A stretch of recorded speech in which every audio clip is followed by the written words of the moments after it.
सोचिए एक सुबह भारत पर हमला होता है, लेकिन हमलावर की मिसाइलें, फाइटर जेट और जहाज अचानक हवा में ही एक दूसरे से टकराकर तबाह हो जाते हैं। दुश्मन अपनी ही टेक्नोलॉजी का शिकार बन जाता है और चीन तो एक कदम और भी आगे है। उसने ऐसे सैटेलाइट बनाए हैं जिनके रोबोटिक हाथ हैं। ये दुश्मन के सैटेलाइट को पकड़कर उसका रास्ता बदल सकते हैं या उसे हमेशा के लिए बर्बाद कर सकते हैं। अगर जंग के समय हमारे सैटेलाइट बंद हो गए तो हमारे ड्रोन रास्ता भटक जाएंगे, मिसाइलें अपने टारगेट तक नहीं पहुंच पाएंगी और हमारी पनडुब्बियां समुद्र में खो जाएंगी। हमारी पूरी मिलिट्री कम्युनिकेशन लाइन ठप पड़ जाएंगी। इस लड़ाई में दुश्मन एक ऐसा हथियार इस्तेमाल करेगा जो आपकी सोच से भी परे होगा। चाहे वो आपके सैटेलाइट ही आपके खिलाफ कर देगा और आप कुछ नहीं कर पाओगे। अब सोचिए दुश्मन का पूरा देश अंधेरे में डूब जाता है। Bank, mobile network, power grid sub कुछ एक झटके में बंद। और ये सब करने वाला कोई इंसान नहीं बल्कि एक अदृश्य ताकत है। आपको लगेगा कि ये सब अभी शुरू हुआ है, लेकिन असल में अंतरिक्ष की ये जंग 1970 के दशक से ही शुरू हो गई थी, जब सोवियत यूनियन ने स्पेस में ही एक तोप को तैनात कर दिया था। जी हाँ, एक असली तोप स्पेस में। रूस ने स्पेस में डमी सैटेलाइट का जाल बिछा रखा है। ये सैटेलाइट अंदर से खोखले नहीं बल्कि मेटल के नुकीले टुकड़ों से भरे हैं जो गोली की रफ्तार से दुश्मन के सैटेलाइट को चीर सकते हैं।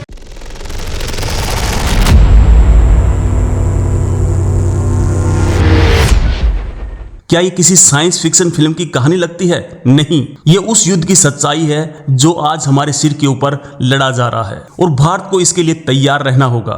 20 दिसंबर 2019 अमेरिका ने अचानक एक ऐसी सेना बनाने का ऐलान किया जिसका कोई सैनिक जमीन पर नहीं लड़ेगा। ये थी स्पेस फोर्स और इसका बजट 2 लाख करोड़ रुपए से ज्यादा था।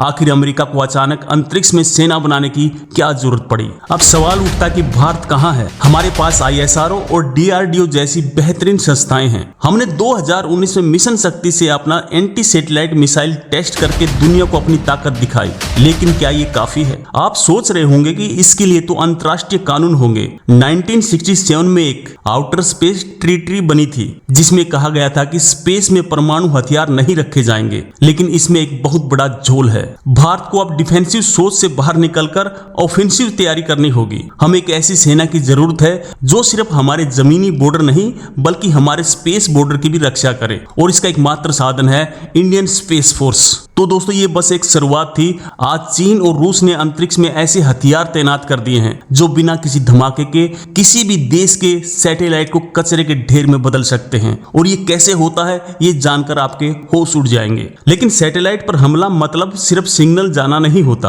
अगर किसी देश के सैटेलाइट खत्म हो जाए तो उसकी सेना अंधी, बहरी और गूंगी हो जाती है। आपको पता है 2 मई 2011 को जब अमेरिकी नेवी सील ने ओसामा बिन लादेन को मारा था तो उस पूरे ऑपरेशन को सैटेलाइट के जरिए लाइव देखा जा रहा था। बिना सैटेलाइट के ये मिशन शायद कभी कामयाब ही नहीं होता। हमारे सैनिक सरहद पर जागते हैं ताकि हम चैन से सो सकें। अब वक्त आ गया कि हम अंतरिक्ष में भी एक ऐसे पहरेदार खड़ा करें जो ऊपर से आने वाले हर खतरे से देश को महफूज रखे। अमेरिका के 70% से ज्यादा मिलिट्री ऑपरेशन सैटेलाइट पर निर्भर करते हैं।